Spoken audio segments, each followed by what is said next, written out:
এদিকে চলছে ত্রয়োদশ জাতীয় সংসদ নির্বাচনের মনোনয়নপত্র যাচাই বাছাইয়ের কাজ। ঢাকার ২০টি আসনের মধ্যে ঢাকা ১৭ আসনে বিএনপির ভারপ্রাপ্ত চেয়ারম্যান তারেক রহমান এবং ১৫ আসনে জামায়াতের আমির ডাক্তার শফিকুর রহমানের মনোনয়ন বৈধ ঘোষণা করা হয়েছে।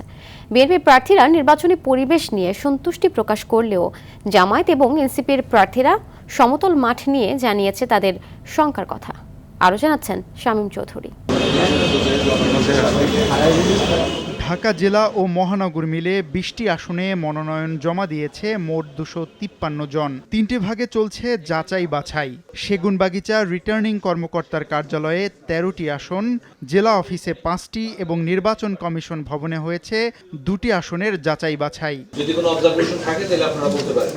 পরিচিত মুখগুলোর মধ্যে ঢাকা ১৭ আসনে বিএনপির ভারপ্রাপ্ত চেয়ারম্যান তারেক রহমান, ১৫ আসনে ডাক্তার শফিকুর রহমানের মনোনয়ন বৈধ ঘোষণা করা হয়েছে। এছাড়া ঢাকা ৬-এ বিএনপির ইশরাক হোসেন, ঢাকা ৮-এ মির্জা আব্বাস, একই আসনে এনসিপির নাসির উদ্দিন পাটোয়ারি ও ঢাকা ১০ আসনে শেখ রবিউল আলমের মনোনয়ন গৃহীত হয়েছে। অন্তর্বর্তীকালীন সরকার এবং প্রশাসন সব দলকে সব প্রার্থীকে সমান সুযোগ দিচ্ছে। নির্বাচনের সার্বিক পরিবেশ নিয়ে সন্তুষ্টি প্রকাশ করেছে বিএনপির প্রার্থীরা।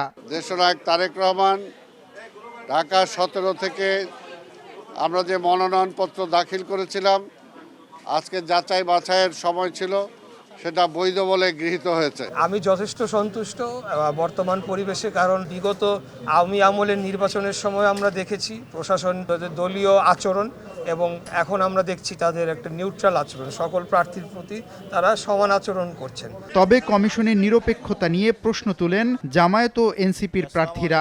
আমরা এখনো পরিস্থিতি যেটা দেখছি সেটাতে আমরা মনে করি নিরাপত্তার ঘাটতি রয়েছে, অর্থাৎ নিরাপত্তা নিয়ে আমরা শঙ্কিত রয়েছি এবং যারা আমাদের সাথে কাজ করছেন তারাও নিরাপত্তা নিয়ে শঙ্কিত রয়েছেন। আর ঘরে বসে থাকার সময় নেই, সময় এসছে আরও একবার কাঁধে কাঁধ মিলিয়ে হাতে হাত মিলিয়ে শকত ভেদাভেদ ভুলে জুলাই শরৎকে আক্ষরিক বাস্তবায়ন করার জন্য আরও একবার আমাদের একসাথে মাঠে নামতে হবে।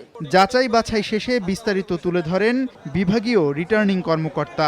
বাছাই শেষে ১১৯টি মনোনয়ন বৈধ বিবেচিত হয়েছে, ৫৪টি মনোনয়নপত্র বাতিল হয়েছে, একটি মনোনয়নপত্র স্থগিত আছে, উনি সময় চেয়েছেন। আগামীকাল রবিবার শেষ হবে এ যাচাই বাছাই কার্যক্রম। শামীম চৌধুরী, RTV, ঢাকা।